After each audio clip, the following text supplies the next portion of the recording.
think that's a big part of working towards acceptance, isn't it? Knowing what you need to be able to prepare for these things. You know, I do it in my sessions with clients. We talk about what you need to prepare for, and it is those zingy one-liners and having them at your fingertips when you need them. But you know, I think for me this year, I'm going to give myself permission not to visualize Michael in his underpants. I think that's my gift to self.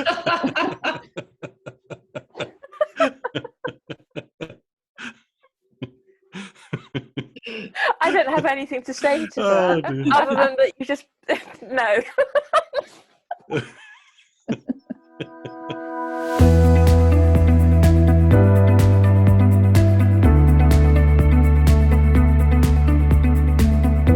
Welcome to this special edition of the Full Stop Podcast with Sarah Lawrence, Berenice Smith and me, Michael Hughes. As has been our tradition at this time of year, we have invited past guests to share their reflections and advice on how to handle the holiday season. And peppered into this episode, there are some messages from some of our dear friends from the community. We were honoured to be joined by Professor Krista Cooper, who got up exceptionally early for us in the United States, Clare Elleray, me and Bindi Shah, who you'll know from the Joy in the Everyday episode, author Tessa Broad from episode 3, Writing It Down, and Helen Segal from episode 20, Grief and Childlessness. And if this is your first time here, our podcast is centred around supporting the childless not by choice community.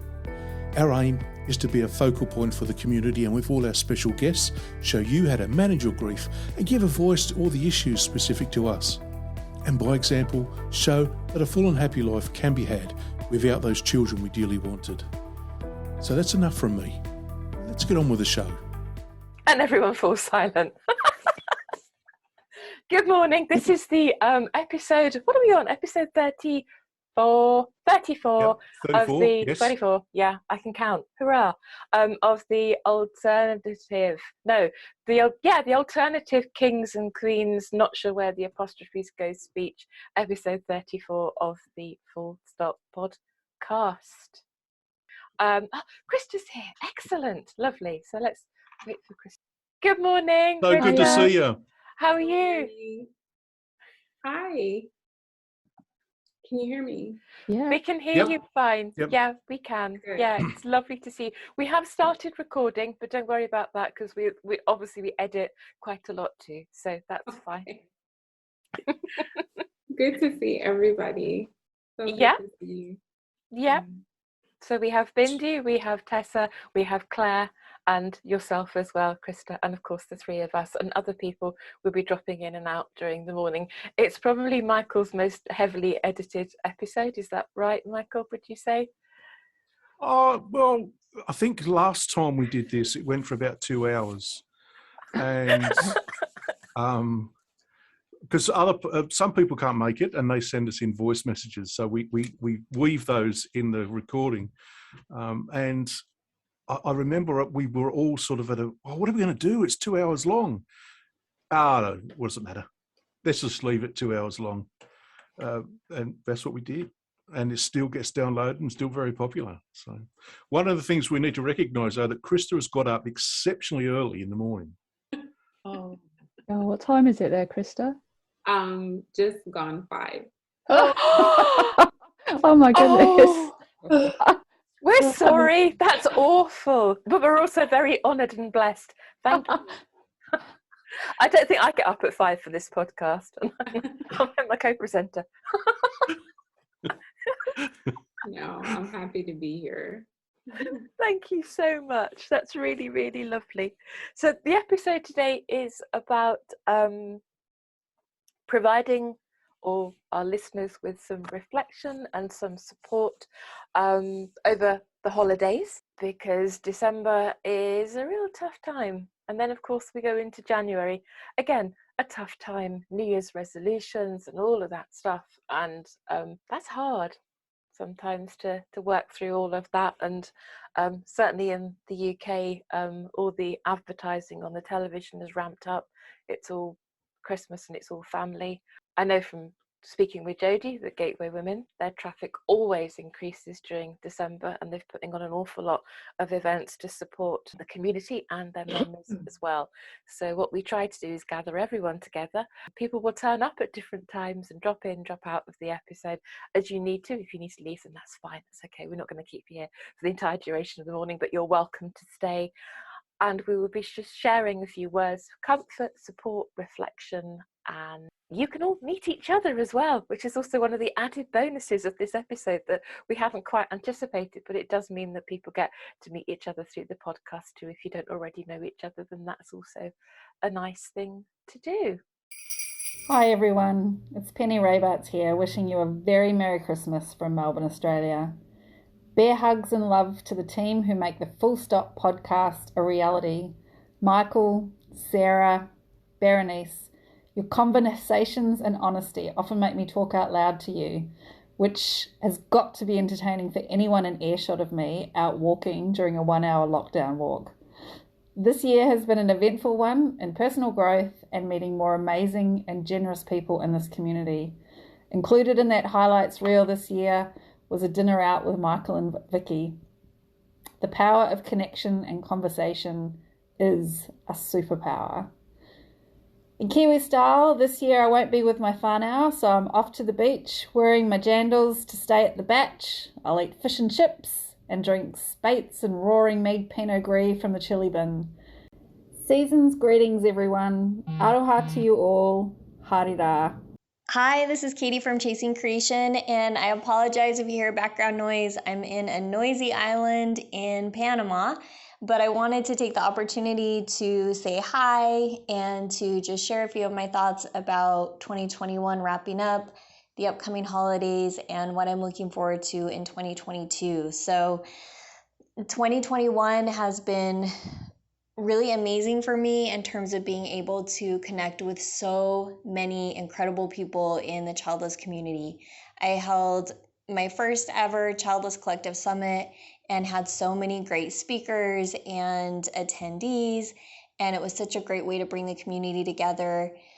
Additionally, I've been hosting support groups and just introduced the Childless Collective, which includes a friendship map to help facilitate connections. And through all of these different avenues, I have had the chance to talk to literally hundreds of you in the childless community, and I'm just so grateful for it. I have found so much just love and beauty in this community, and I love what we're all doing together.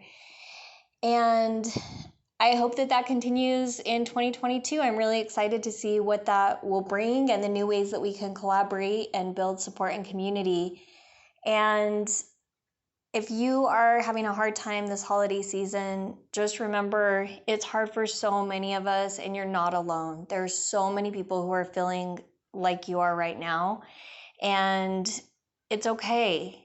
This is one of the hardest things I've ever been through, accepting my childlessness. And the holidays come with rituals and being around family or not, and missing family, and having traditions that you may have hoped to pass down to your kids.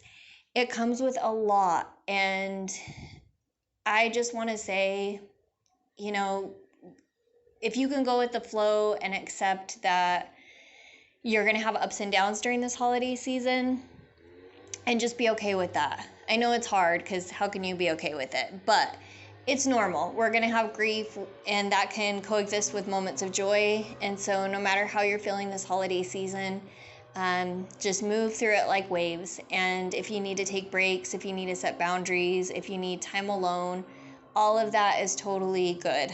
If you have any ways that you can make some of your own traditions, I really highly recommend that you think through a few that you can do. I know a lot of our existing traditions are really set up for kids. They revolve around kids. And it's really fun, I think, to think about a few traditions that you can take on in your life without kids that don't revolve around kids and that are just yours and that fit the life that you have now. So please know I'm with you in spirit, and I'm looking forward to 2022. Hugely grateful for what the Full Stop podcast adds to this community and for their voices and for asking me to record this message. So thank you. I'm looking forward to seeing you all in 2022.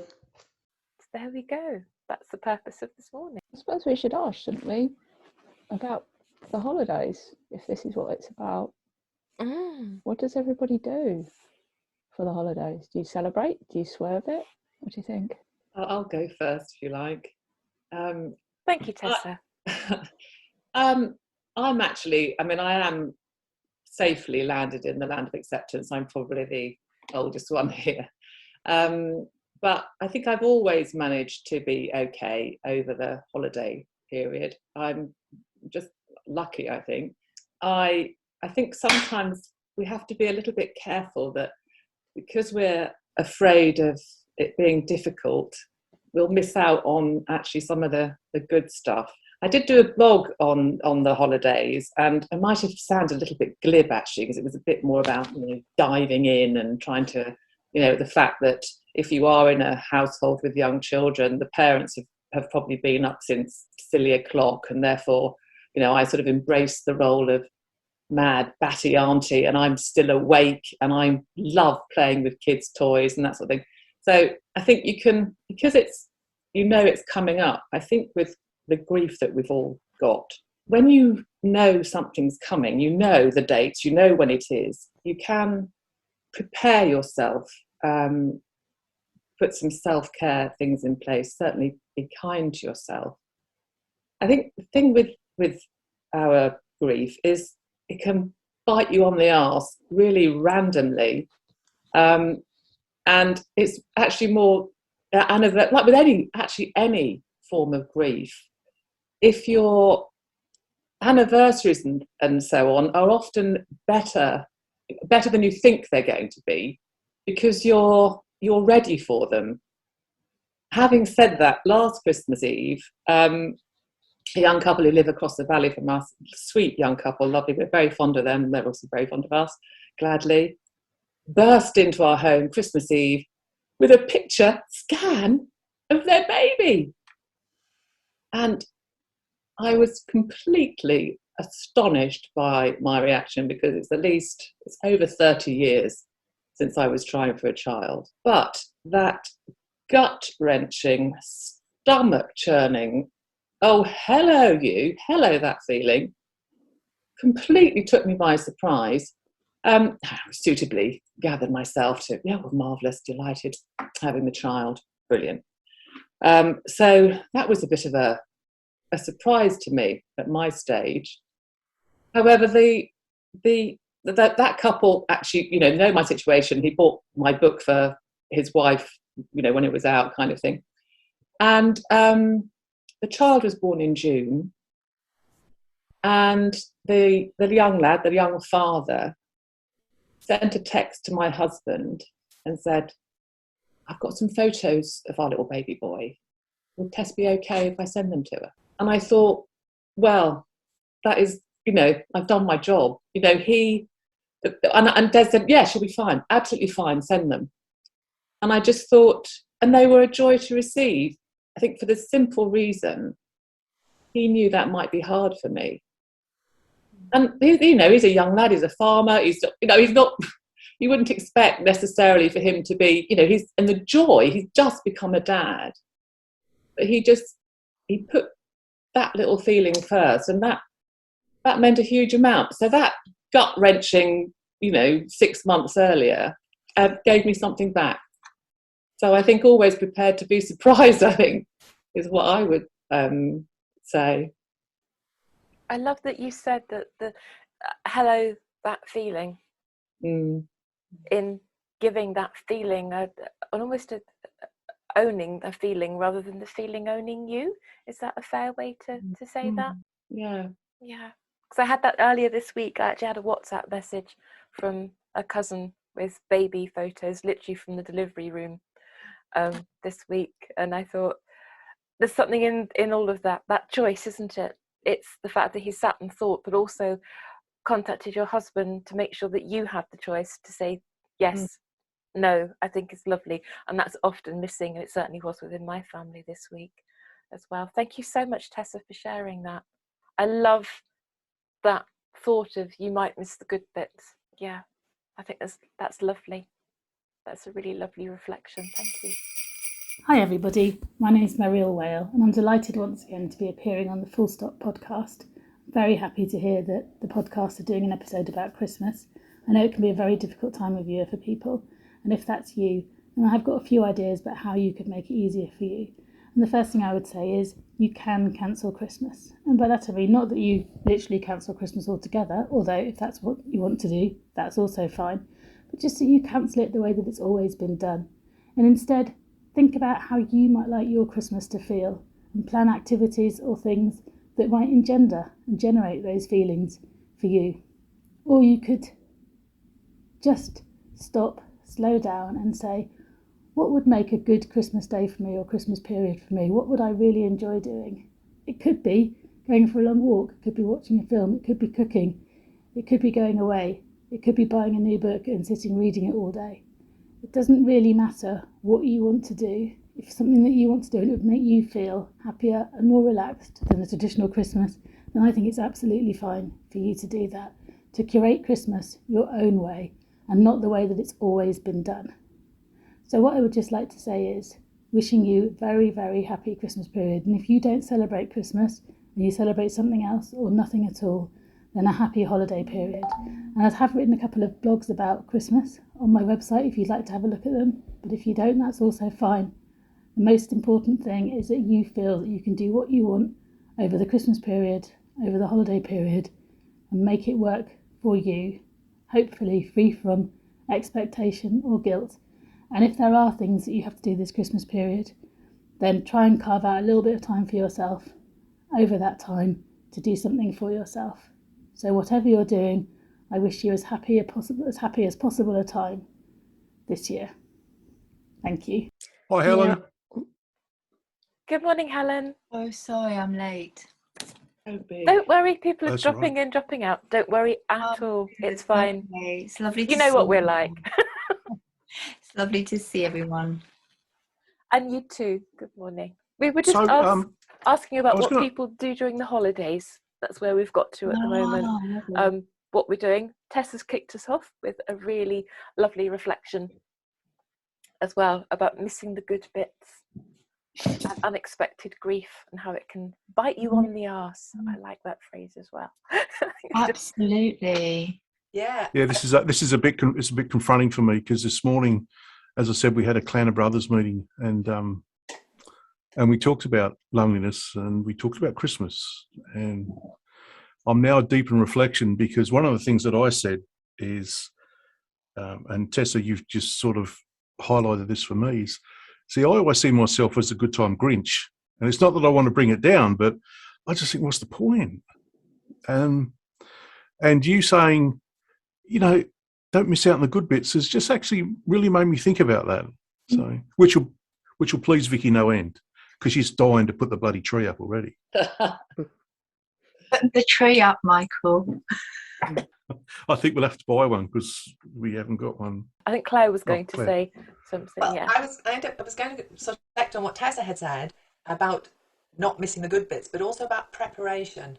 That for me has, since I came across Gateway Women, I'm now 57, I came across it at 53. Since I came across Gateway Women, I've come across the concept of preparing for anniversaries, preparing for moments. And I'm still not, I mean, are we ever good at it? You know, we're learning all the time. But I now am much more careful because for me, I'm well past the sort of baby grief, but I'm not by no means past the shocking identity transformation that is, you know, almost every week I get a moment of thinking, oh, how can I be 57?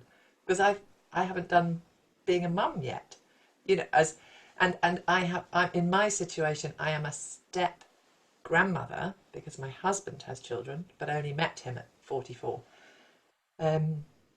So I have some of the Christmas stuff, and I try not to miss out on the good bits, as Tessa put it, by doing those Christmas bits on my own terms. I'm very prepared now to register what might be triggering, to register what might be difficult, and plan ahead. So I actually love the collection of Christmas decorations that I have, and I love to put on a tree, but I don't put them on a Christmas tree. I find that for some reason that's tricky for me. So we go out and get some sort of branch, something that's fallen, and a bit of holly or something anyway, and we put that up. And I do get a child. It kind of doesn't really matter which child, but I like having a child with me, as in a friend's child or one of my step grandchildren, that kind of thing. I quite like doing that with a child. It brings me that joy that I feel I could otherwise miss out on. So I suppose I'm saying, preparing for, what is it for you that you did love about Christmas or the winter or any other bits of the holidays that are coming up? And is there a way that you can do it your way, on your terms?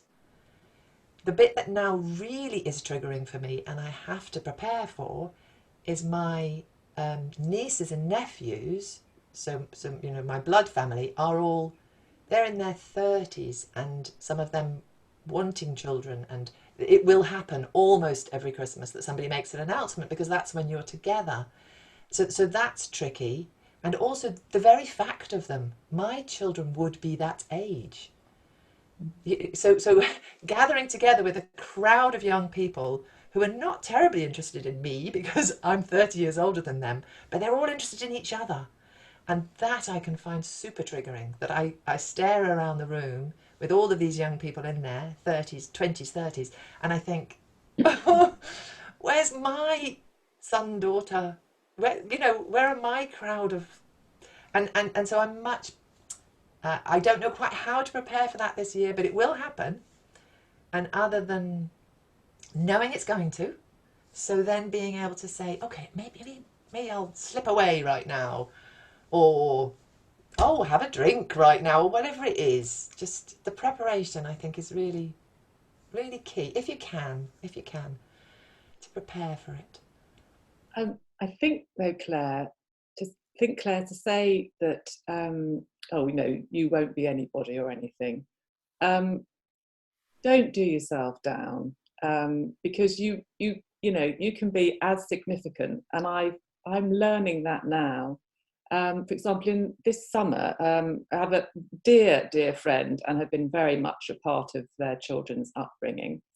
And he's the lad is now he's 30, 31, and went to the pub in the summer, first outing to the pub, sitting outside in the garden. And he said, I didn't know you were going to be here. I'm going to get my girlfriend to come up here. I want her to meet you. So don't worry. God, don't. No. You're my other mother. You've got to meet her. And I thought, good grief. I said, anyway, met her. And I then said to his mum, I said, your son was really, really sweet to me, saying, I was his other mother. And she said, yes, you and Des have been such a significant part of their lives. Your influence on them has been such a positive thing. And I hadn't actually realised that. So Claire, without you knowing it, quite possibly all of us here, we're having a massive influence on young people in our lives. And we have to, actually acknowledge that in ourselves. I think most of us won't do that. But, we will be doing that. Yeah.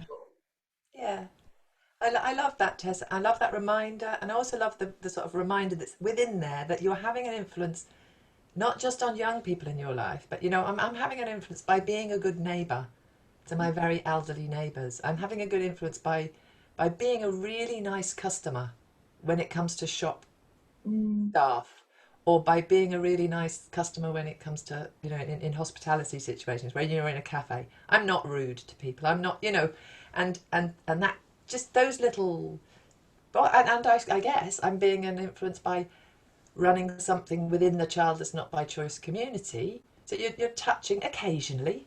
You're touching another woman in my case, because my work's with women. But I get that the legacy that we have, the significance that we have, is not in being parents, but it is. We are significant, and It's really interesting. Sorry, Claire. It's really interesting, isn't it? It's like that sitting beside each other, of owning our value in the family system and in the society as a whole, our small societies, our larger society, and make standing of value in that. And also acknowledging, because I really heard you, Claire, acknowledging the grief, because I have that. I'm very aware of that, those little triggers. And what I mean by, for me, what a trigger is it triggers an emotional response in that time. And with the visual of seeing groups of our family, actually I don't have a very big family, but in my partner's family, and seeing the timeline, the little groups of age groups. So my nephew, my partner's nephews, no one's got children at the moment, but there's a little sect of them, and one of them's really trying to have a child at the moment. And it's actually, it could be happening now, but it hasn't happened. But just seeing, I don't know, just being connected with our humanness, of there's not quite a connection, like I'm not in that connection, I've not had that experience in my life.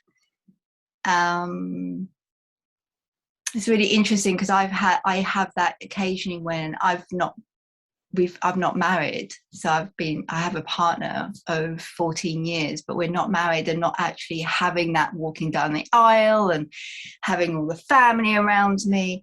And that creates some triggers, some emotions, some loss, some grief.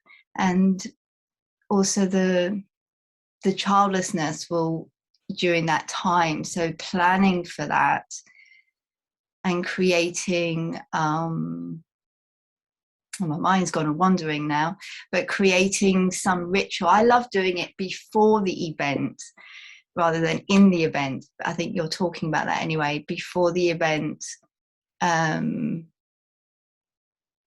Just sitting, writing, creating. I love, buying a plant. I also, every year I buy a little ornament to go on the tree, in response, in love and kindness for my life, really. Things that have happened and things that haven't happened that I've wanted to happen. And I suppose what I'm hearing, Michael, you were saying, like the joys I missed. Someone spoke before, Tessa, the joys and the challenges of being childless, the joys and challenges of Christmas, that we can have both. It's almost a bit like a sort of creating a sort of little kind of cliques in families, isn't it, Helen? I love what you shared there. I think that there's something in that about, even in any group of friendships or any situation, there are these cliques that form because of age, maybe because of those plans, like you said, Claire, about the collections of nieces and nephews who are at that point in their lives when they might be having children, or it's there somewhere. And I see it in my family an awful lot. They're quite, they're all of that demographic, or maybe even perhaps a bit older, but they've got a connection because actually some of my family have made a decision to not have children.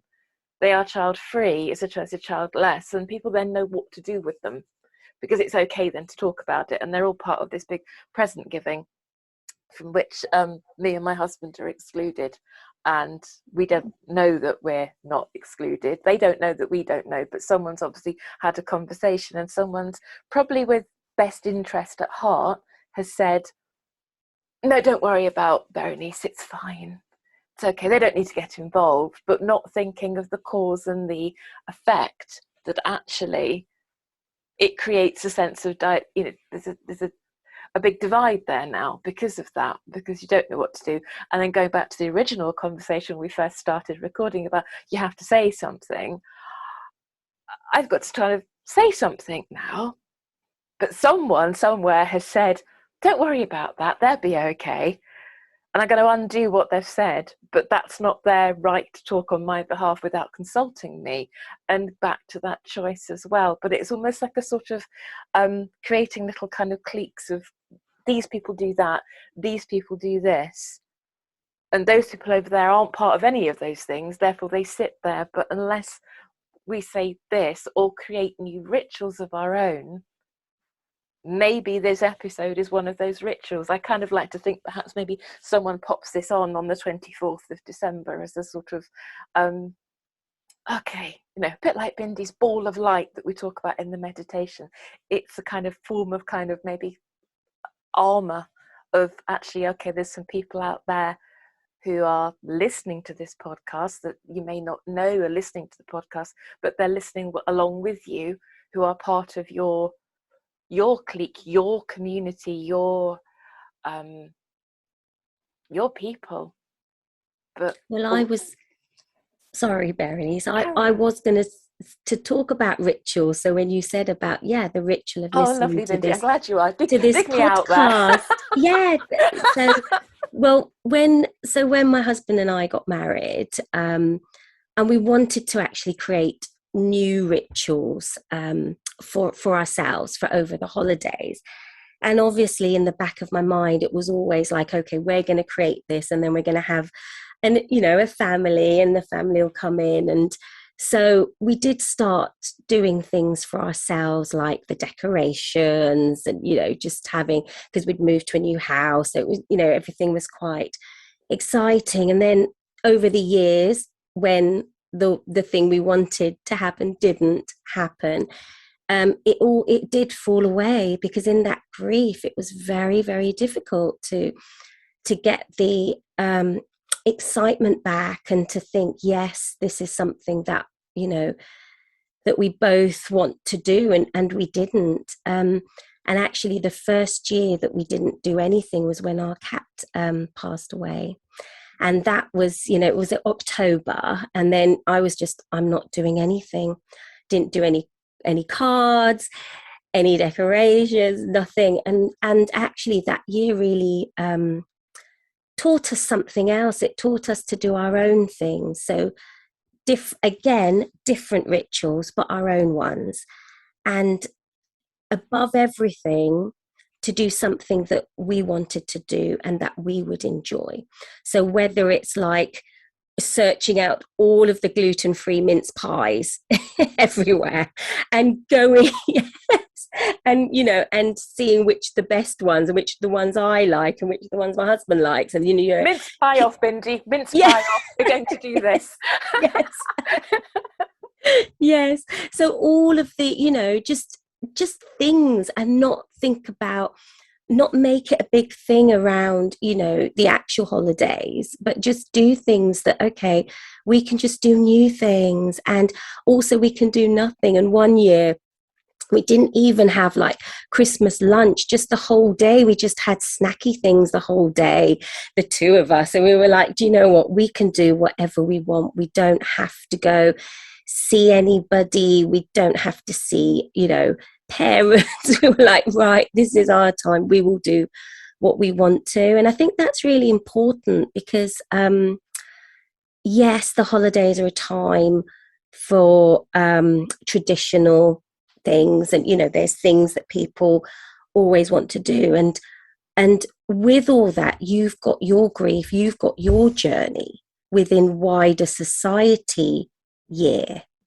So it's like, well, but this actually doesn't feel right to follow society because of what I'm feeling. And it's just really listening to yourself and just doing the rituals. And what we were talking about, other like announcements that could happen. And so my husband's cousins actually are younger, so they're all at the age that they could be. So there was a Diwali celebration, and everyone was invited, and we actually decided not to go, to look after ourselves and just in case. So we were like, okay, we won't go, we'll just look after ourselves. And I think that is very key to our journeys. Looking after ourselves it's very important.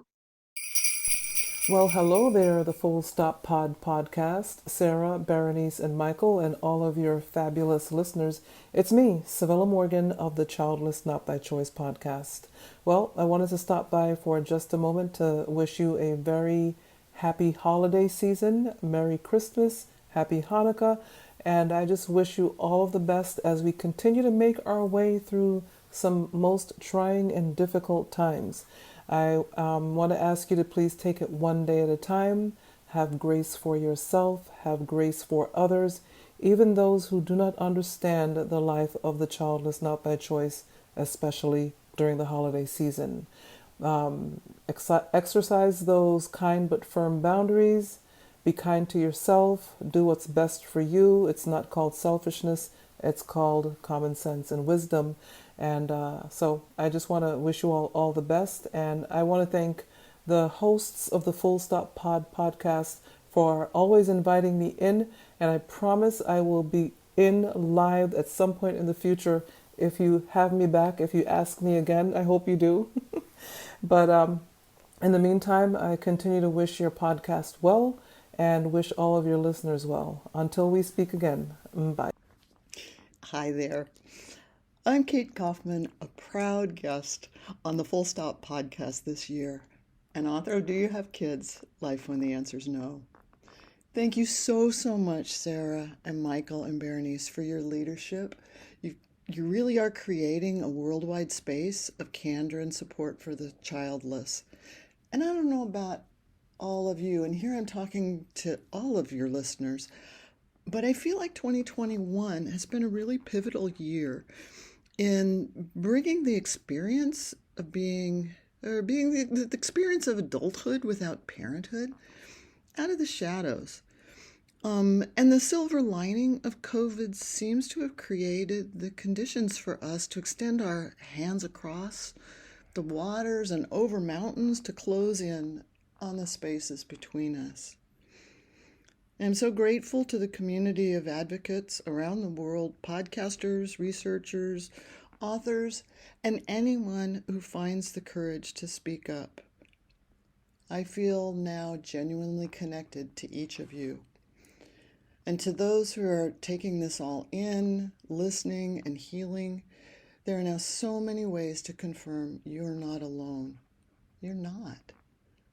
We're well on our way to stepping out of the margins and becoming better understood and more sensitively included as the pivotal people we've always been. And I turn 70 about a month from now, and I never thought that I would feel this much hope and this much joy and this much acceptance of simply being alive as we are. So, happy holidays to all, and very fruitful 2022 to us all as well. Love that. So every year my mum says to me, are you doing Christmas this year? And I say, yeah or no. And that's my choice. So some years I do it, some years I dip out completely. And this year I've not decided yet. But the fact that my parents were initially quite upset, that I was just like, actually, no, this isn't for me. We spend the day on our own. If we have Christmas dinner, we do. If we don't, we don't. If we put decorations up, we do, we don't. But it's my choice. And so, so I think I didn't celebrate last year. I did the year before. I don't know if I am this year. I think it's important that we have that choice to say, actually, no, or yes, I do want to engage. I think that's the important thing for me, is being able to choose and not having other people's expectations projected onto us. I think that's part of it. So yes, I mean, enjoy it and everything, and engage in the bits you can, but sometimes it's actually ducking out completely, isn't it? It What is. do you say to those? I mean, I'm in a very I've been in a very lucky situation that I've not had any pressure at all from my parents, and family unit's very small, and we're Jewish, so I don't get that pressure of that. My partner does though, and I get a tiny bit of pressure from them, but I feel very strong in myself to go no, yes, no, and do what I need to do to look after myself. So what do you say with for those people out there who actually find it really hard to say no, that have a lot of pressure on them? How did you do that, Sarah? That's a really interesting point, because I just as you were saying that, I was thinking, how did I start this tradition where I choose? I remember someone gave me this phrase of responsibly selfish, and I think when I was deep in my grief and I was still going through the sort of going along with the expectations, if you like, I was getting so upset that for like weeks afterwards I was still having that impact, and I just got to the point, it's like it was less painful for me to say no to people and have that fallout than it was for me to go, I'll go along with this, I'll go to the family stuff, I'll join in, and then have the weeks of the grief, the wave of grief come over me. And I remember the first year I said no to my mum, she was really pissed off, really upset, and I remember her being quite spiky about it, going, oh well, so what, you're not coming to anything then? I went, no. And I said, it's not about you, it's about me, it's about what I need. And then that was probably one of the first proper conversations we had about childlessness, and I was surprised actually. She sat back and listened, and she went, oh okay. And then she'll ask me, are you or aren't you doing Christmas this year? And I guess it's how strong you feel, but at that point it was too painful for me to pretend that actually I was okay with it all. So, but I think it's different for everyone. Hi, it's Sarah from The Empty Cradle. And Judy from Womenhood. And we're both proud Gateway Women facilitators too. We're thinking about you all at this time of year and sending a big holiday hug. And a big, big thank you to Michael, Berenice and Sarah for another amazing year at the Full Stop podcast. We're really excited about seeing your plans for 2022. It sounds so inspiring. We love how you continue to be so inclusive of our community and provide a safe place to share our stories. We'll be sweating it out down under in December. So we've put together a little piece for you, inspired by one of our famous Aussie poems. See if you can guess what it is. I love a family Christmas, a room of screaming kids. With constant parent anecdotes, I nearly flipped my lid. I'm taking back my power. I'm putting up my tree. I get to make my holiday nurturing for me. Happy holidays! Bye! Bye! Hey, Krista, I was wondering, what's it like in the States? Because I know it's a huge celebration in the States. And, how does it, do you feel that pressure yourself? Is Christmas a celebration that you get into? Yeah, I mean, obviously I can't speak for everybody in the States, but I mean, it is commercialized, like in many different, parts of the world. It's just, who's buying what and who's doing this and who's doing that. So, yeah, that's my experience of it. Within my family, I mean, we kind of do Christmas, but it's very subdued. I don't think most of the times I was away from, from my family, or you're just dropping in, kind of thing, because I lived very far from them. But I've moved closer to them since COVID. because my parents are a bit older, want to keep an eye on them, that type of thing. But I just, in listening to everybody, it's just bits that I resonate with so much. But, Bindi, like you kind of saying, we're individuals in a wider society, right? And I think we can get so sucked into everything that, oh, it's Christmas, or here we have Thanksgiving and then it's the run up to Christmas, and so there are these like 2 months, or if you're the person who keeps up your tree till February, it's like it's 3 or 4 months that there's this sort of just intense, sort of prep for the holidays, and who's doing this, and you're going over this person's house, and it's just crazy. So I think it's really, for me, giving myself that permission to just be like, okay, I want to do this or I don't want to do this. And in years past, it's been easier because, I'm a professor, and so the Thanksgiving holiday wasn't really worth traveling 14 or 15 hours away for a couple days when I knew I was going to have to teach. So it was an easy out. Christmas was a bit trickier because it's like, oh yeah, but I think just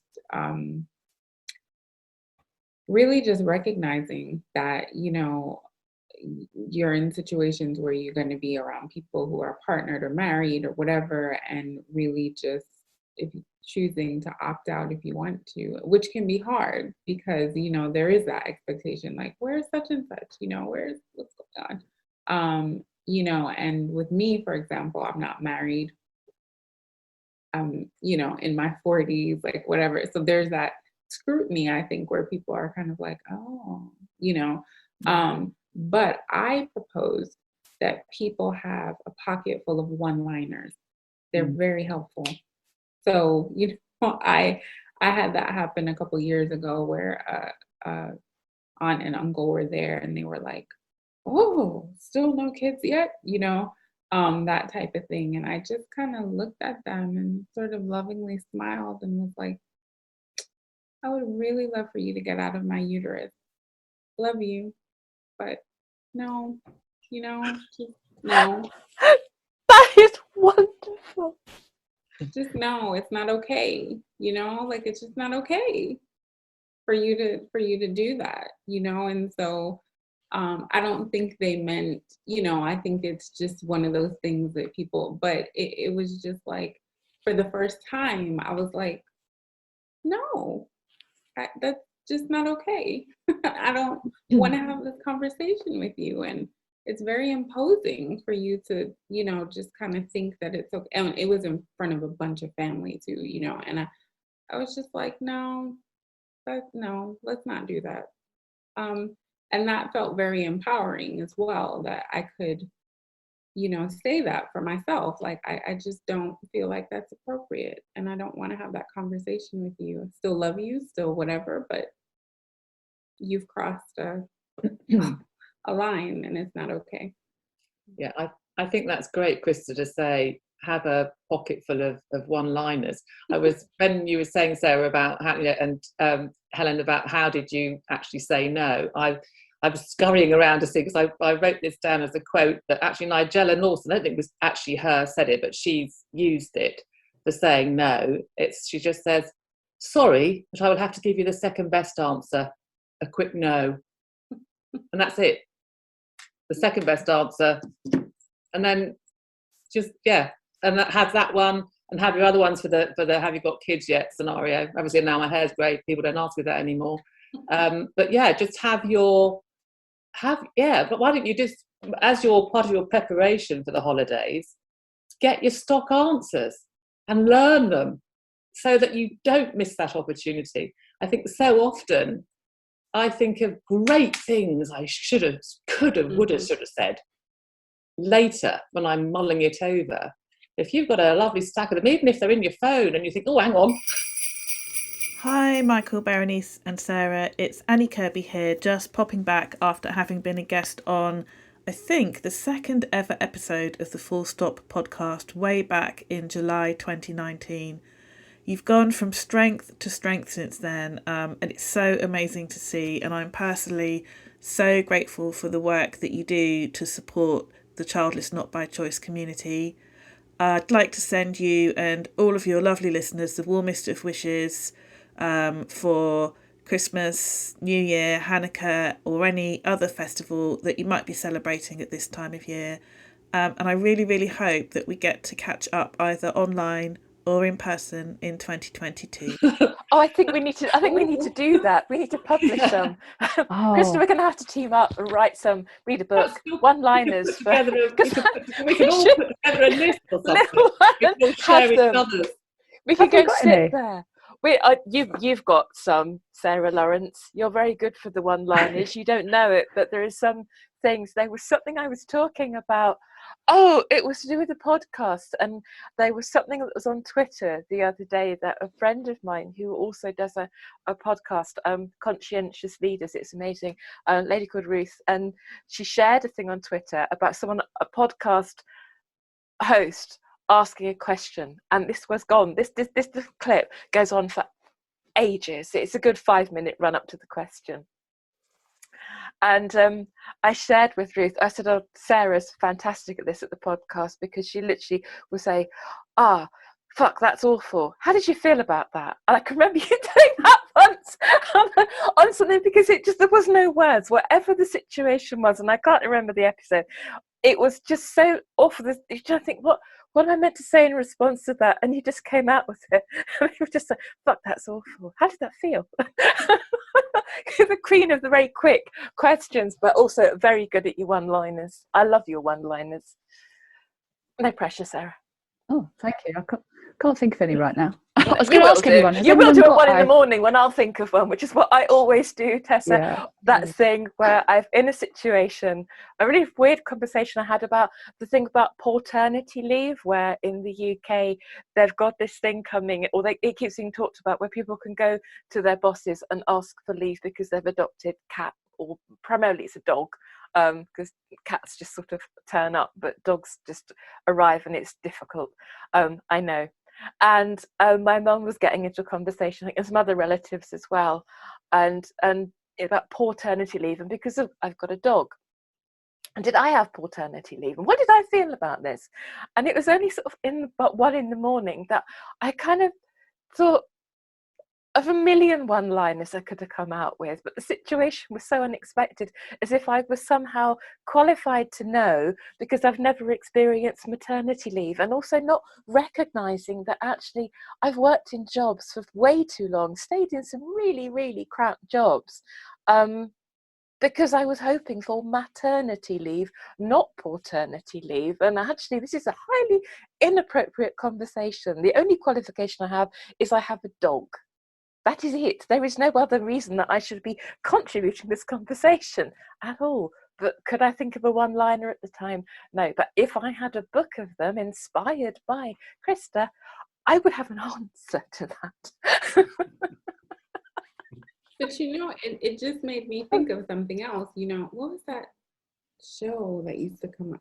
There was a show here in the States that used to of course I'm gonna blank out because it's early in the morning, but they used to have the option where you could phone a friend, and I'm thinking about it. It's like I have friends that I can call or text or something, and it just made me think of that that's one of the things, especially during the holidays, of identifying, I think, safe people who can hold your story, but just like, hey, can you be on standby, for text or something like that. That it's okay for you to have that space or that soft landing with people that you trust, who know your story and who are like, hey, it's okay. Like for me, that's one of my aunts. I can call her, and by the end of it, like, there may be some tears, or we're like cry laughing, where you're like, oh my gosh, I'm so sad, but that's really funny, just, or a friend or something like that. So just having those people who are in your corner that are like, yeah, it's okay, reach out if you need to. That's really, really important. I'm very lucky that I have Michael and Sarah around. I have to say, we're not just here on the front presenting this, but I know that they're around as well, and we're just there for each other. But I think just having someone that you can pick up the phone to, send a text, you're right, just someone, just, you know, even if it's just a distraction technique, or maybe they ring you to rescue you because they know you're stuck with your family, and they ring you up, in that kind of way when you get stuck on a bad date and you need to get out of the restaurant fast. You've got someone to call, and they can just check in and make sure you're okay. Is a really nice support, isn't it? Yeah. Or maybe they have one-liners for you. Yeah. Like, hey, quick, text me. I need a one-liner, and they just. Yeah.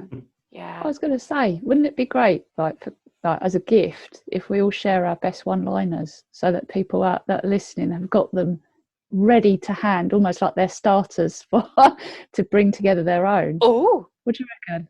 Okay, Merry Christmas, everyone. I got to think. Chris has already shared hers, but you can come up with another Krista's one.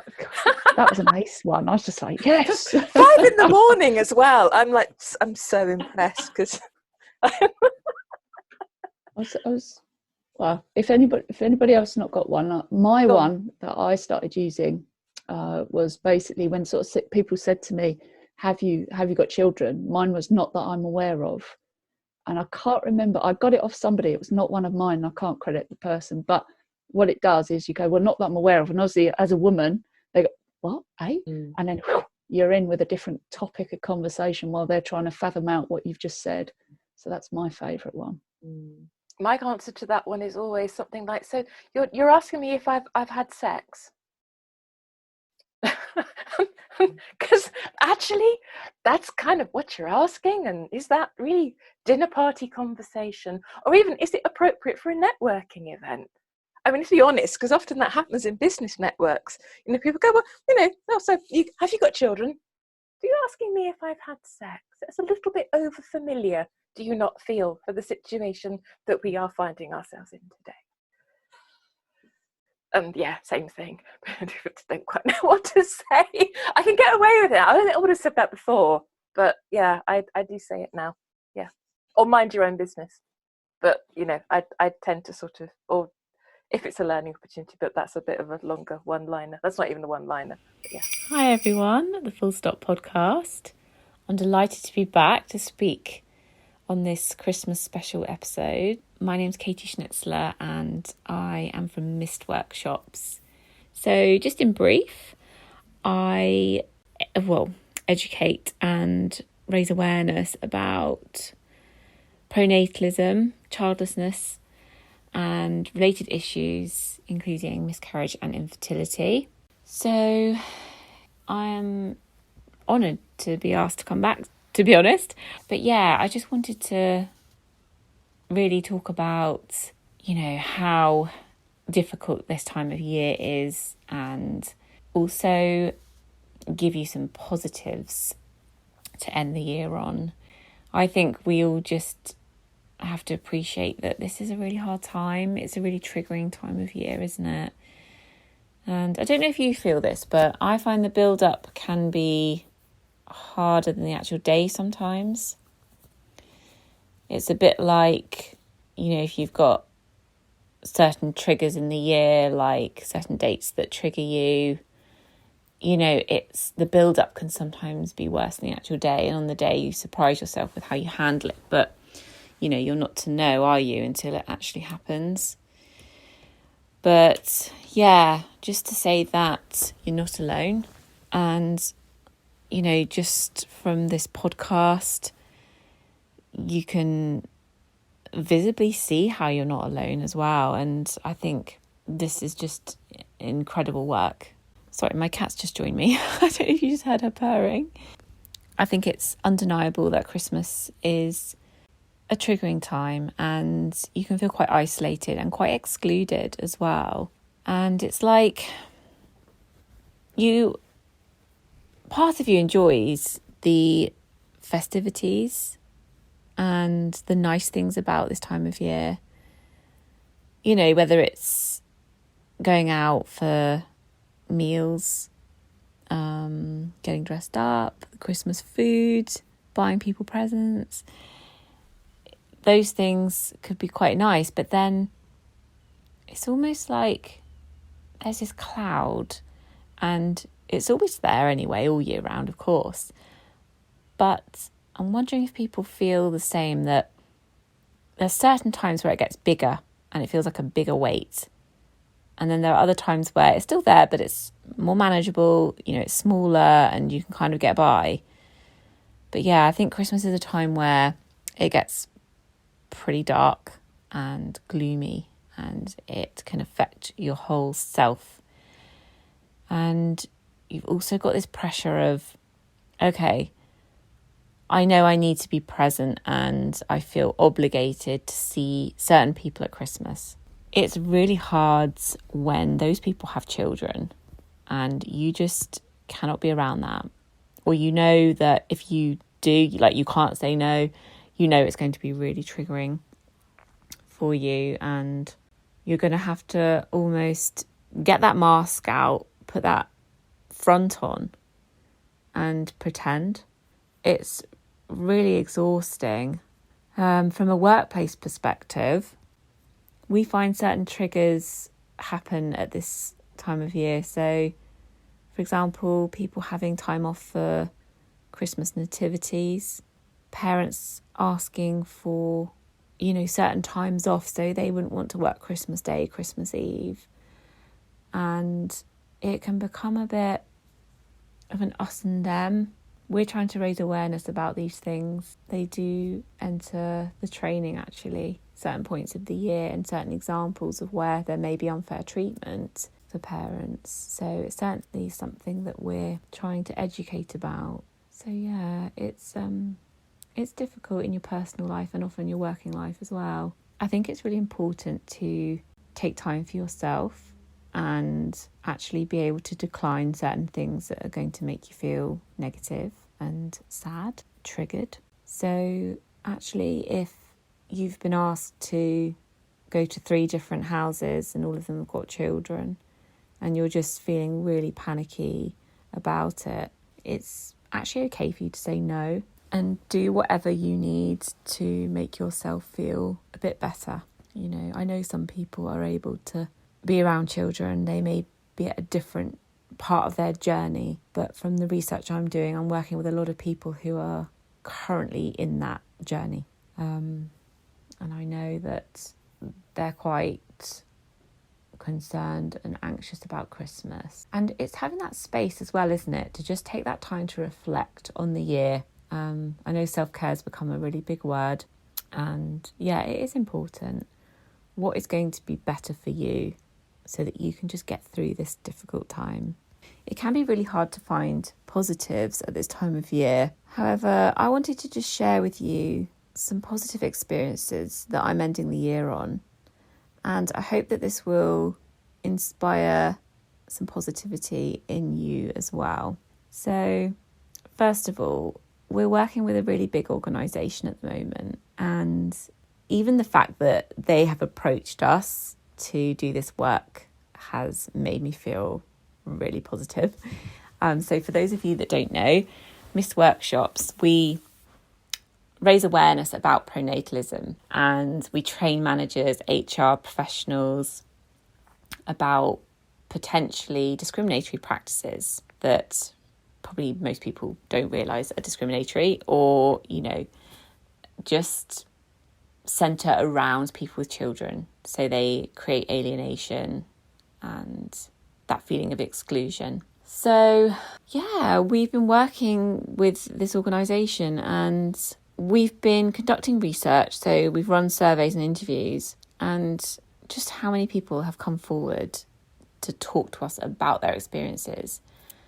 For us to be able to put those into a report for this organisation to see is just so amazing, and I found it incredibly moving. It's made me learn a lot, and hopefully, we'll have policies written based on these experiences. That's what we're going to push for anyway. So yeah, that's been a really good thing that's happened this year.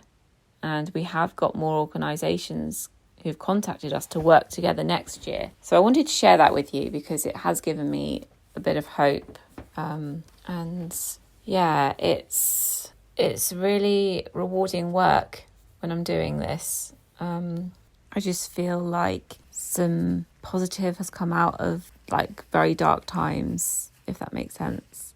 I'm sure a lot of you will understand what I mean. So some of the examples that we're putting to this organisation, one of the participants was saying that she put in a request for home working and it was actually rejected. However, other people around her who had children, it was a given. They didn't even have to, have a formal HR meeting. It was just like, yeah, of course, you've got kids, So that's one thing that we're going to talk about. That's come up a few times. And the fact that they're family-friendly policies, it's not trying to take away from the struggles that parents face in the workplace. It's just trying to make sure that family-friendly policies are not actually giving privilege to people with children, and actually people without children are having their needs met as well. So yeah, I know that we spoke about this in the episode that we did, so I won't talk too much. But yeah, it's just things like that, and actually having policies on miscarriage and infertility as well, breaking down those taboos so that people are not penalised for having time off for those things. And then on, I'm saying a smaller scale, but actually these things aren't really small. Like when people are home working and they have meetings and they're on Zoom or Teams or whatever, and they bring their babies on. This has been raised many times in the interviews that we've conducted, and just how triggering that is. Again, we want to raise awareness with organisations about how triggering this can be for many people for many different reasons.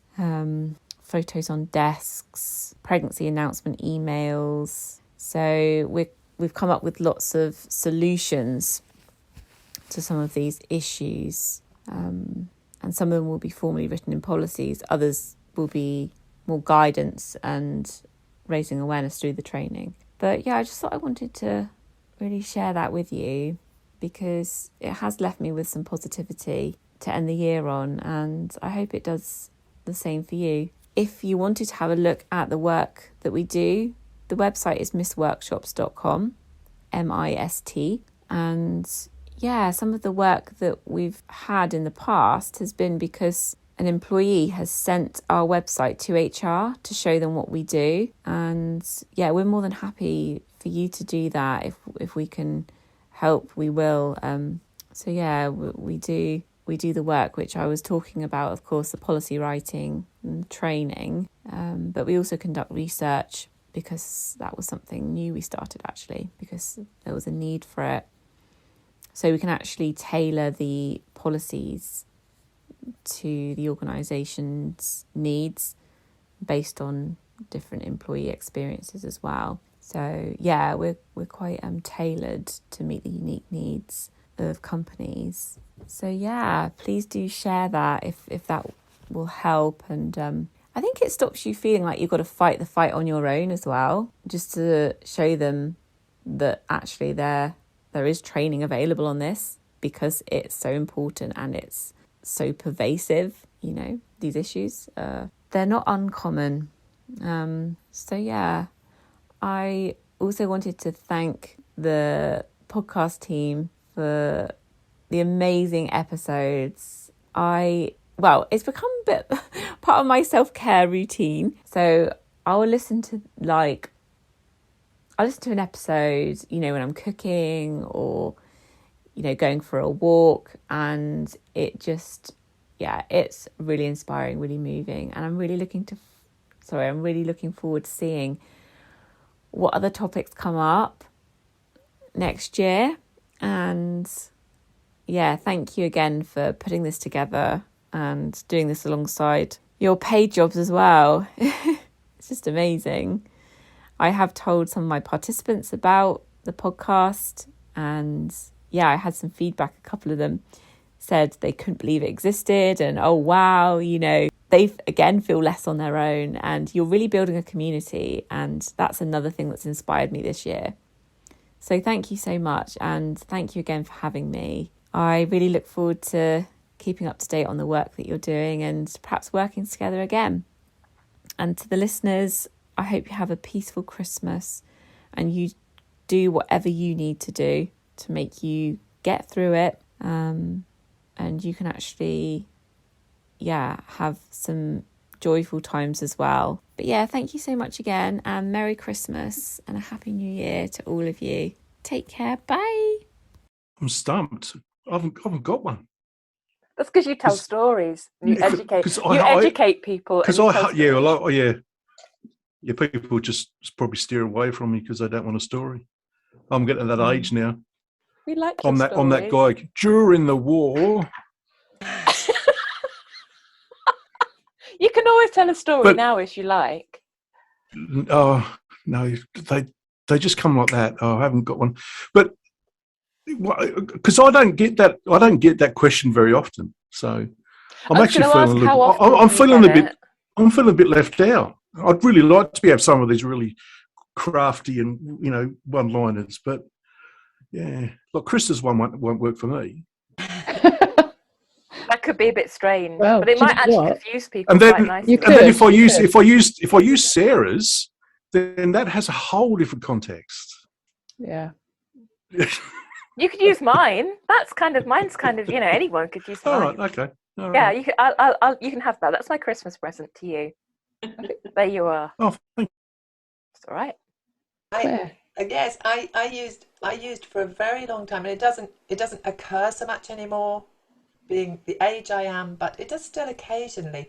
And I got to the point quite early on that I would say, if somebody mentioned children, do you have kids? And I would say, I guess coming into my body, I would say, I don't, and it's the greatest sadness of my life. Mm. And then move on. So in a sense, I'm not joking and then moving on. I'm saying, okay, I'm going to reveal to you one of the great truths of my life. And then if you want to go there, it's kind of your fault, but I'd rather not. So I'm going to move on very often. So don't give me a, you can have one of mine nonsense, And being single, that's the main reason why I ended up childless, was being single. It's sort of, I suppose it gave less opportunity for me. It gave less opportunity for people to come back and say nonsense of one sort or another. I don't know why the single was relevant there, but it's sort of, yeah. I for me, a jokey one-liner didn't work, but a really this is the truth for me did, and that might not be helpful to lots of people because everyone has a different way into a one-liner, don't they? Depends, I think, who's asking you as well, doesn't it? I find that sometimes I might say tragically no, and I always put the tragically in. If people have been very pushy, then I've actually said this happened. I've actually quite brutal about it and actually summarised it in a longer sentence, but I can say it. So yeah, as you say, Claire, then that's entirely up to them if they want to explore that. But it gives me the reason then to close the conversation down. No, that's too much. You've gone too far. This is too upsetting, or this is inappropriate. I'm walking away from this conversation, or no, you cannot fix me. Yes, I have tried everything. You can't fix me. We're not having this conversation, because then it's entirely then up to that other person to say. But I do find that certainly in some instances, particularly business events, it's like you think, well, we're not here to talk about parenting. We're here to talk about something a little bit more diverse. And what's going on with you? Yeah, it's a much more appropriate question. It opens up the opportunity for so much exploration and just puts people back into kind of a more 3D light. You're not, one of the great things I think about our community is that we are all so interesting. There isn't anybody who's on the podcast, anyone coming up on the podcast, or anybody who isn't absolutely interesting. All our listeners are interesting because we do so much more because we listen. I think it's really lazy. I did do a thing a while ago, like #creative small talk, to try and just stop asking the question. It's as you say, it's very personal. Like saying, I think I said, it's like saying, has your sex life been productive? It's like saying, how are your eggs? How is your sperm? Are they little, do they move about? Are they live little critters, or have you not got very many of them? It's such a personal question, and it's lazy, and it's dull, and it's boring. Ask somebody something else about their lives. We shouldn't be defined by whether we were a parent or not, as we all know. But if we can all gather together a list of I think a lot, like with Sarah, a lot of us are looking for the old people pleasing thing that you're all working well at, trying to step away from. But none of us want to, we're having a pleasant conversation. We don't want to spit at somebody that, we're, tragic, because we think we want to keep it light and we want to be nice. So we end up trying to diminish and sort of, well, certainly I have, and almost sort of mocked my situation to just kind of fit in and not ruffle any feathers. And of course that hasn't actually served me very well. So I think if I could find I'm not asked anymore because I'm, sort of that much older, and plus I've written a book, and most people in my, who know me know my situation clearly now. But I still get glib remarks of people who haven't obviously taken on what's going on with me. I think it would be a good thing for everyone, especially people who are very, very raw, who that question can completely floor them. If they can have an answer that they always give, that they don't automatically turn to, that would be helpful. I always wonder as well, especially since speaking to lots of people, why we're even asked, because especially like, do you have children? Because in my experience, when speaking with parents, if they have children within the first 2 minutes, or less than. That is one of the first things that comes out of people's mouths. So then I kind of wonder, if you're having a conversation with someone and you're not talking about it, doesn't that person possibly realize that, maybe it's not, it's not a thing for you. Yeah. So I always find that quite interesting. That's exactly right, Bindi. The chances are, if you haven't mentioned your kids, you ain't got them.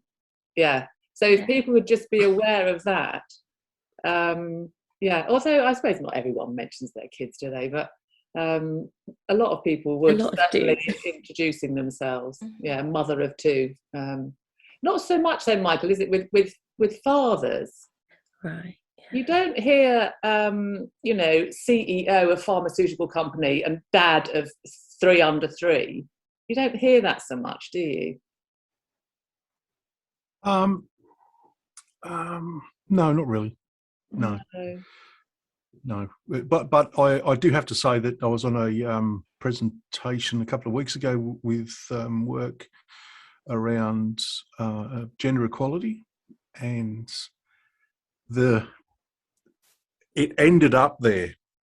Right. So we started talking about the pay gap, and then the superannuation difference here in Australia, where females have 1/3 of the savings that their male counterparts have. And then all of a sudden, it then it morphed into children. Some of the guys going, I'm trying to educate my kids that they need to be thinking about their future for their superannuation, and then it just morphed on and on and on. And one of the things that I said to them afterwards was, well, actually, when we had to wrap up, I said, well, I felt excluded from this conversation. I thought it was about gender equality, and it turned out to be about your children. And because I don't have any, I felt excluded. Well done. And I must admit, that was quite an empowering, situation to be in, because you could hear a pin drop after that.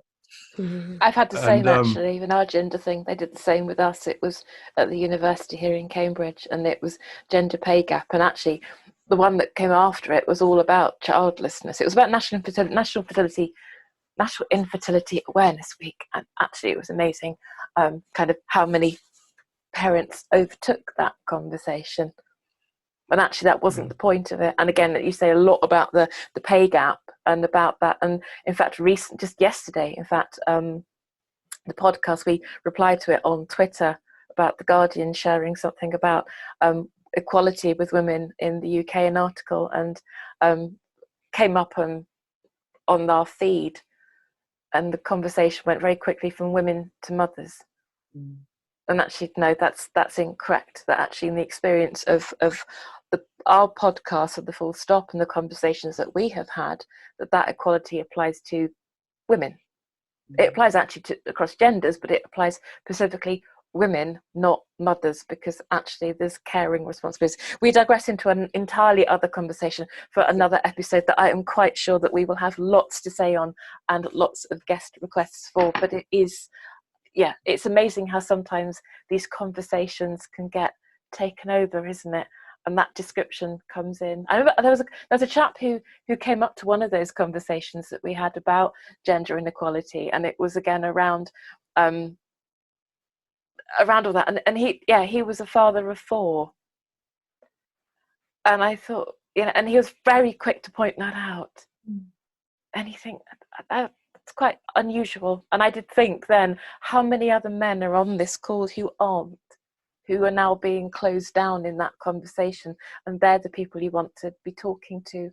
And again, around Men's Mental Health Week as well, an awful lot of, it was interesting because they actually put it up on the network things, and some guy really quite high up in the university shared that there was Men's Mental Health Week a couple of weeks ago, but no one had actually shared any of the coverage about National Infertility Awareness Week high up.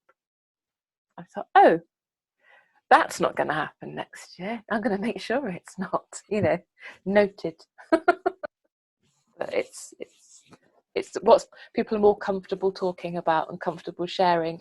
It's difficult, I think, to talk about pay gaps, but it's safer and easier and more comfortable than talking about infertility and childlessness. It's interesting, Berenice, as you're talking, you sort of said, oh, we digress, but actually thinking about Christmas and in the family unit, and possibly, what we're going through, what people are going through, what people are heading into, is this place of, how do they, I'm hearing about empowering ourselves with one-liners, empowering ourselves with, standing strong in ourselves, saying no around the Christmas holidays. How do we do that? If we're not doing that, how can we support each other? The support around that we may need, and there'll be women out there, I'm sure, men out there who are really isolated in their childlessness during this time. That maybe don't have friends, who haven't spoken to anyone about how they're feeling. And this time is just so, sometimes it's like it's beyond challenging. It's not, the challenge isn't even seen. It's just, we're, shut down. I know people who've just turned the TV on and shut the door until, after Boxing Day, or after the 1st. And it's like, what can we say here? Or what, I suppose what can we say that you're not, we're not alone. You're not alone here in the community. And little things of even putting our hand on our hearts. For me, at times when I'm feeling emotion, during difficult times or triggers. It's like, yeah, I'm here, I'm not alone. There are, you know, thousands of people who are in the situation, and we can get through this. And finding the power, as you said, Krista, of, you know, whatever we need to say at the beginning to feel empowered, or even that's such a big step, isn't it, to sort of to say things that go, you know, piss off, like, go away. But then to be able to go, no, actually, I don't have children. And that was one of the saddest things of my life, to not have children. And then let's move on. It's a really, really tough step to take. It's incredibly hard to take. Yeah. And I think if you're on your own, then I'm very aware and very conscious that although my family struggle with me, I have a husband, and we can take steps together. I'm very honoured that I have that support, and I constantly think, how on earth could I do that alone? And anyone, that courage and the depth, I think, of feeling it, it's incredibly courageous to even say the words. And there's something, I remember my friend when I was 41, I remember talking to her about dating. She had been in marriage, she had her children. And she said to me, oh God, I don't know what I would do. I don't know if she thought this was empathic, right? But I don't know what I would do if I didn't have X, Y, and Z. And I something inside me went, you know what? You'd freaking get on. Do you know what I mean? You get on, like, I don't know, I didn't like that feeling of feeling sorry for, and actually as a woman, as a single woman in my 40s, it was just like, yeah,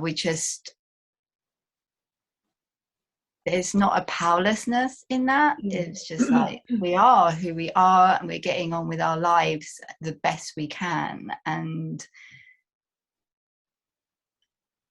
yeah, it would certainly help. I think if people, I just want to say that it's like, we're not, single women are not not disempowered. No. There's an awful lot of power there. And wouldn't it really, really help if people actually really did understand what empathy actually is?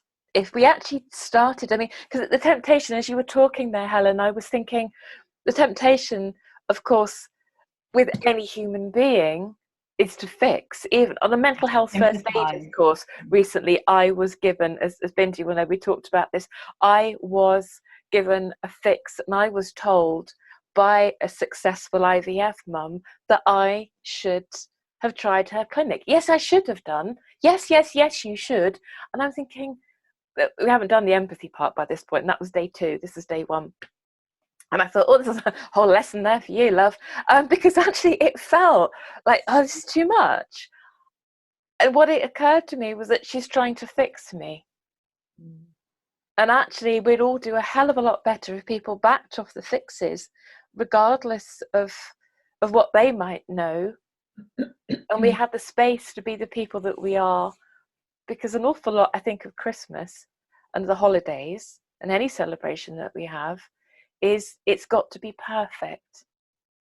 You know, it's the whole, go out and spend lots of money on the perfect pajamas, because the ones that you wore on Christmas Eve, on the 23rd, they weren't right. They weren't perfect enough for Christmas Day. So get some new pajamas, and let's get, a great big new television, because the one that you had before wasn't actually big enough to watch all the Christmas stuff on, and all that kind of, it's got to be perfect, the perfect meal, the perfect everything. I have done cheese on gluten-free toast because, why not? I run off to the seaside because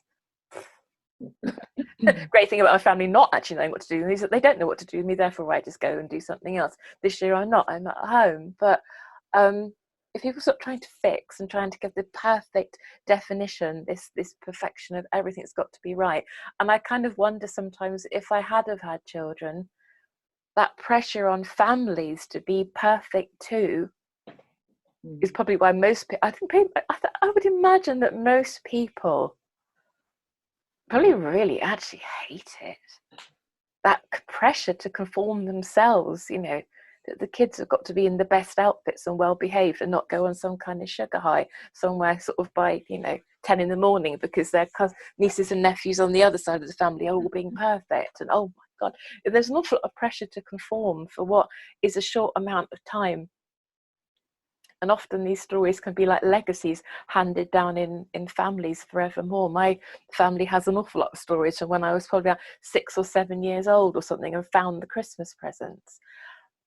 And that was only 1 year, but it's law now. Oh, do you remember that time when Berenice did blah-de-blah-de-blah? You know, and so there's a huge pressure, I think, on everyone from anywhere to conform to something that perfection doesn't exist. We all know that. But I wonder whether everybody else out there sometimes realises that it doesn't happen. And that underneath it, I was just wondering, I was in a grief seminar a few weeks ago, and we were talking about loneliness. And that feeling of loneliness, and what do we do with that feeling, and how do we support ourselves during this time, because loneliness is the feeling is real. Yes.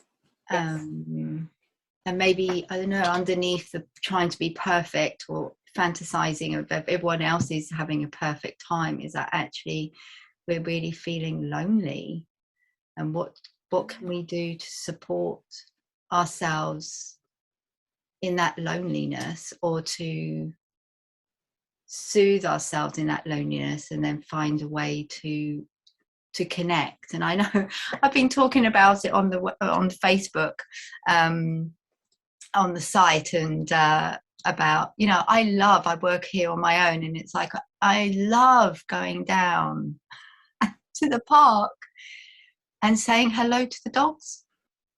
I love it. I absolutely love it. I probably will do that during Christmas, but I will, you know, I have a chat to the dogs first, and then I have a chat to the people, and then some people we just chat for ages, and then I come away just feeling really filled up, really connected to, well, nature is great, connecting to others, and having feel that part of me up a little bit. I don't know, what else does anyone do to curb that loneliness during the Christmas breaks? I kind of grieve the childhood Christmases, I think, and that's my loneliness. Although I'm with my husband, I grieve those because we always had a big family. There'd be sort of 30, 40 squashed into my grandparents' house, with 2 kitchens on the go, and it was chaos, and there'd be dogs, and it would just be absolute madness. But I remember being very happy. I suspect that probably my grandparents and all the adults trying to cook everything thought it was just awful and couldn't wait for it to be over. But for me, I grieve that, so I've created new things. They're not the same, they're much smaller, it's quieter, but I also realise and acknowledge that I'm an introvert. And when I look back at it, I used to struggle because of just the sheer noise and the volume of everything that day was always often a bit too much. And I try and find somewhere quiet to go. When I was even as a kid, I'd sort of go out somewhere in the garden with the dogs. It's like very healing about dogs, isn't there, Helen? And being able to just chat to them because they didn't really answer back. So I acknowledge now that I'm an introvert, and actually perhaps maybe being on my own or being just away from things is actually okay, that what I actually am grieving is company, but actually if I was given that company, I probably wouldn't actually enjoy it. I find I'd be waiting for the triggers, the things that, because I've changed, I'm not who I was before. So acknowledging my change, acknowledging who I am, I think, as you said, Claire, about the grief of an identity and coming to terms with how my identity has changed.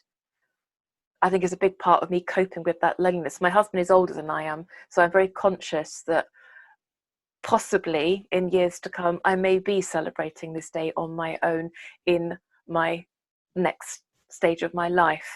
So that's always on my mind, but I try to be a bit more in the moment. Again, then Bindi and meditation and being in the moment. And I will always, at some point during the day, will take myself off and probably normally listen to one of your recordings, Bindi, just so that I'm kind of centered a bit, but also have made a connection back into my community as well. Even if I haven't spoken to somebody, I've found a connection. And other people might want to go onto Facebook, or the Gateway Women have their annual every day. There's always something going on in their day on the 25th of December too. But just, yeah, acknowledging that identity shift.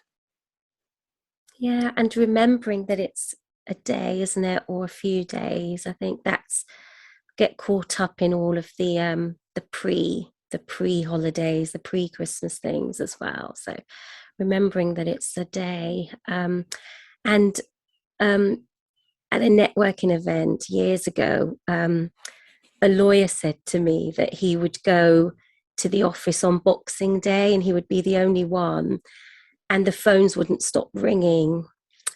Because that's the most stressful time of the year for divorces and things like that. So I think just that family pressures, and that just really reminds me that it is actually a stressful time for everyone, you know, not only for our community, but yes, for parents as well and for families. And I think it doesn't help the commercialization of it all, of course.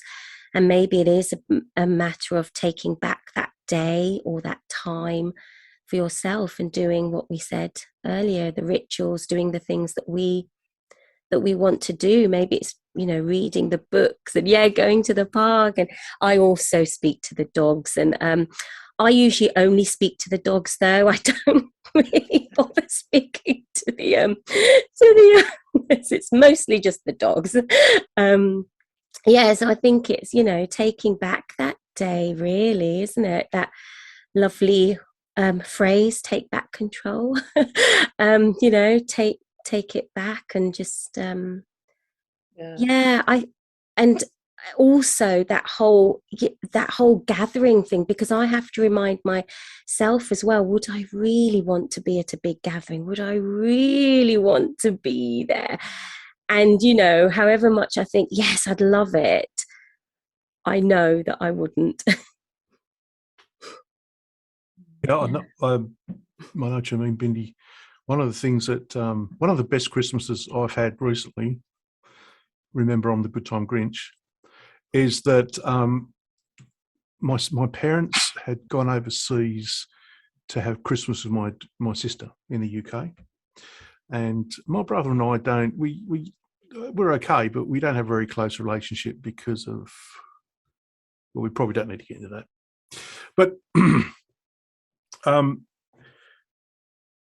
Vicky and I just thought, you know what, this is the time we can actually make this Christmas ours.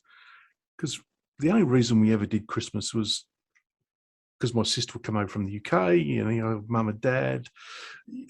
And so, you know, there's an expectation that you would be part of the whole family thing.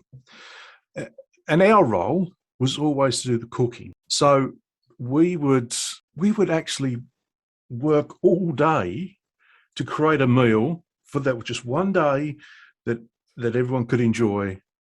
And then I'm like, right, we're done now. You've all eaten. Piss off. Go. I've had enough. I just want this day to myself. Anyway, so mum and dad have gone overseas, so the pressure's a little bit off. Don't want to spend much time with my brother's family, so we're going to stay home. Now, of course, this is Australia, so it's hot.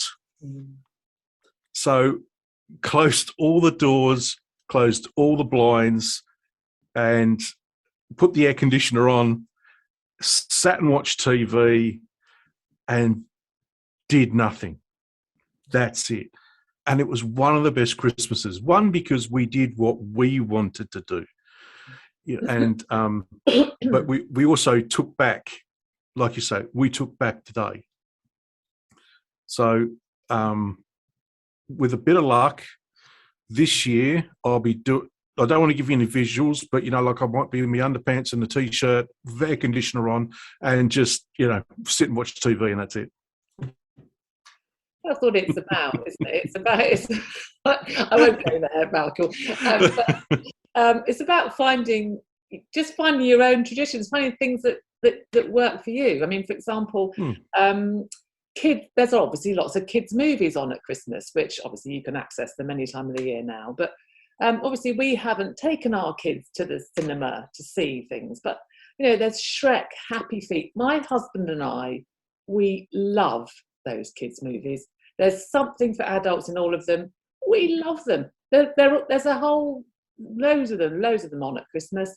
We watch them. We really enjoy them. Just the two of us watching, you know, and then we'll hear little things on them that we'll recognise our nephews and nieces have said to us that they obviously picked up from these movies. So it's about, you know, we could sit there mourning the fact that we never had any kids to take to them, but then we wouldn't enjoy, you know, just enjoy the film. Just make the best of it, really, I think is what I'm saying. And like you said, Michael, just do what's right for you, what you will enjoy. And if it means not diving in and not doing it, then that's fine as well, isn't it? It's just, I think, going back to when we're talking about the fixers as well, and people trying to, you know, not showing empathy and saying the wrong thing, they are actually probably trying to make you feel better. It's not working, but I think that's what they're trying to do. And perhaps, you know, I mean, we're always the ones who have to sort of be understanding and show empathy, and you just get pissed off with that, and you just want to say it how it is sometimes. So I think, just do and be how you feel comfortable being in the moment. I think that's all you can do. And I think just kind of going off of what you just said, Tessa, sometimes we can take on that role with ourselves to fix ourselves, you know, even in trying to be okay, you know, for the holidays. And maybe it's just okay to just not be okay. Yeah. You know, maybe it's okay absolutely. to say, well, I don't know. Wallow in it.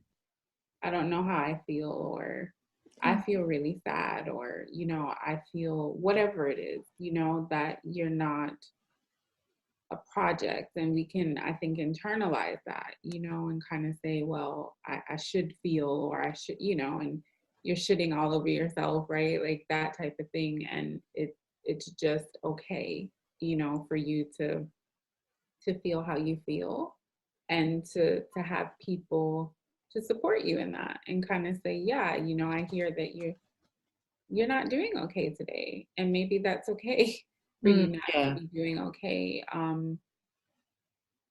you know, and, you know, it will maybe pass the feeling for the day, you know, because everything is heightened at certain times, right, you know, or, you know, it's okay just to be on the phone with somebody, or to cry in the bath, I guess, if you need to, or whatever, you know, whatever it is, but just to kind of allow yourself that compassion and that space and time, because we know that people don't always give it to us. So it's like, can we give it to ourselves, or can we find, you know, that community that can say, I know you can't do it right now, but I can kind of stand in that gap for, you know, for you until you can, you know. So I think that the value as well, I mean, shameless plug, I guess I'm biased, I'm a social worker, but, you know, just therapy as well.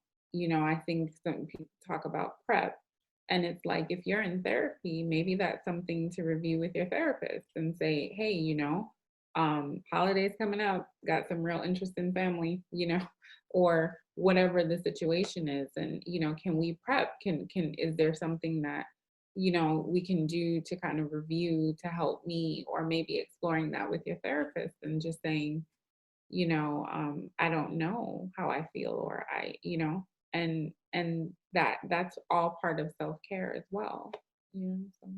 It is. And I'm also wondering if that preparation and self-care, if it's worth also staying off social media like we do during Mother's Day, right? I'm wondering if this is also a time where we're just a bit more mindful, so just a little bit more aware of there could be more triggers on social media.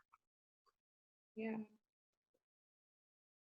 And I think it goes back to like, even though we were talking about it before and joking, but one-liners, but you know, even to say maybe my one-liner is a bit zingy, you know, but somebody else's is really, you know, gosh, I just feel, you know, and being as genuine, you know, with yourself, or as genuine as you would like, you know, authentic as you would like, because it really is your one-liner or your feeling, you know. It doesn't have to be some manufactured, amazing, you know, whatever. It's just, you know what, you know, do you have children?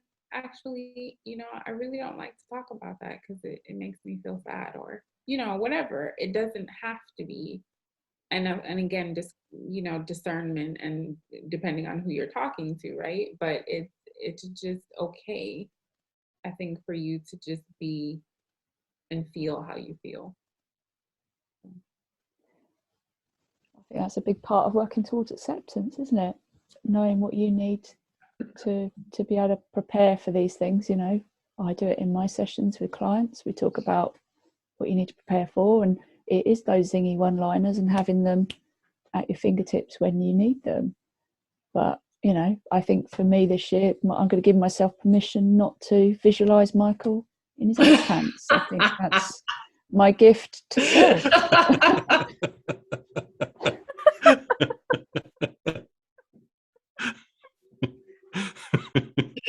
I don't have anything to say to that, other than that you just no.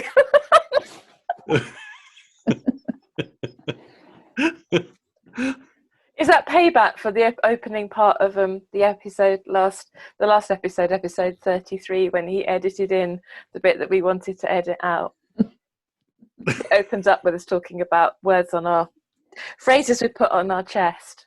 It's yeah, don't go there. Let's not go back there, Michael. Not good. What happens when the three of us are left alone? I know, lovely. I do also like this time of year as a reflection of the year. And I think that's really important as well. You know, however the year or years have gone, and maybe just to have a few, you know, just to journal around it, write about it, you know, just have a few words around how your year was, you know, even if it wasn't great, just to kind of to let go of that energy a little bit as well, and then move on to the new year. Yeah, don't know. Yeah, no, I agree with that. I think I was going to say earlier that obviously the holidays is the time of year where we are sort of mentally reviewing the year and where we were this time last year. And like you were saying with journaling, I mean, that's my strategy for everything, is to just write it out. And I often sort of notice that when I'm feeling not myself and not great, it's because I haven't written anything down for a few days. So yeah, just sneak off somewhere and just, if you can, just scribe it out. And I mean, just write down, I don't know what to write down. I just want to, you know, and something will come out. But I think, yes, for sure, Bindi, it is a time where we do review the year. And I'm going to sort of divert again now, but for me, caring for my elderly mother, sort of getting old without children has become a theme for me. And again, with Christmases where there are, you know, grandparents and that, you know, that's another role I won't be able to play. And so it's starting to sort of be mindful of that next stage, which I'm sort of on the threshold of.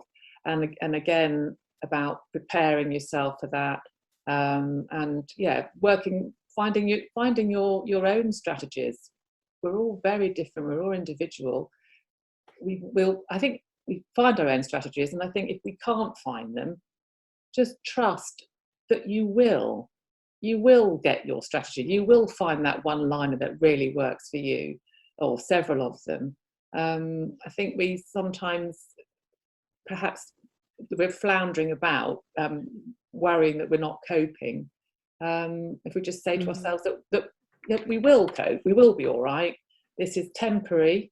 Our default position is actually happy, and we will get back into that, given time. But again, like you said, Krista, it's about giving yourself permission to actually feel exactly how you feel.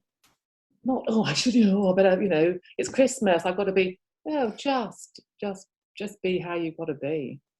And recognizing yourself and where you are on the journey.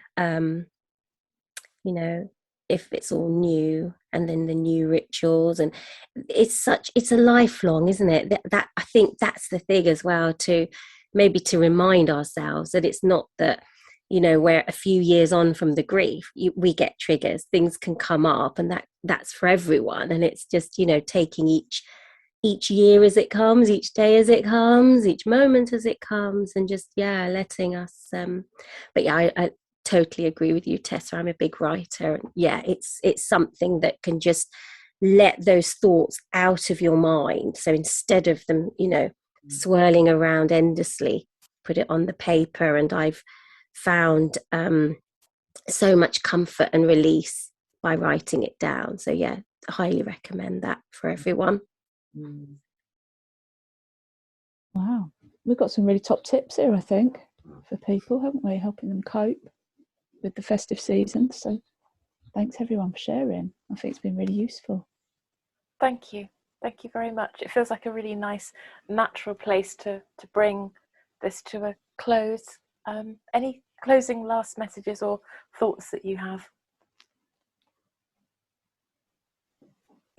Well, I would just like to say thank you for Krista for getting up at 5 o'clock in the morning. Yes, absolutely. Big thanks. It's amazing. Really appreciate that, Krista. Really do. Thank you. Thank you so much. To be here with you all. Thank you. It's been lovely just to see everybody again. It's been quite a while since we last seen you, Tessa, so it's lovely to see you. Bindi, I see you every week, but it's lovely to have you here with all of us. Thank you.